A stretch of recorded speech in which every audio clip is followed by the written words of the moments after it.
জাতীয় পরিচয়পত্র এনআইডি সেবা নির্বাচন কমিশনের ইসি অধীনে রাখার দাবিতে মানববন্ধন ও কর্মবিরতি পালন করেছেন শরীয়তপুর জেলা নির্বাচন কার্যালয়ের কর্মকর্তা কর্মচারীরা। বৃহস্পতিবার 13 মার্চ সকাল থেকে দুপুর পর্যন্ত কর্মবিরতি পালন করেন তারা।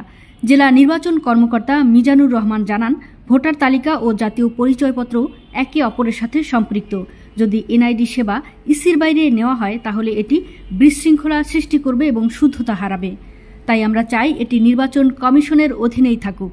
এ সময় উপস্থিত ছিলেন সদর উপজেলা নির্বাচন অফিসার মেহেদী হাসান সহ অন্যান্য কর্মকর্তা কর্মচারীরা। মানববন্ধনে অংশগ্রহণকারীরা একই দাবি জানিয়ে দ্রুত সিদ্ধান্ত পুনর্বিবেচনার আহ্বান জানিয়েছেন। আমরা চাই যে এনআইডি এবং ভোটার লিস্ট একই সাথে নির্বাচন কমিশনের অধীনে যেভাবে পরিচালিত এভাবে থাকবে।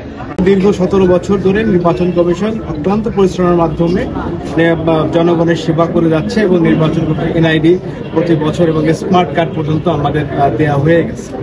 এখন এই জিনিসটাই এখন নির্বাচন কমিশনের অধীনে দীর্ঘ 17 বছর আমরা লালন পালন করেছি এবং আমরা শুদ্ধভাবে এবং সুন্দরভাবে আমাদের ওয়েল সেট আপের মাধ্যমে আমরা এই কাজটা করে যাচ্ছি।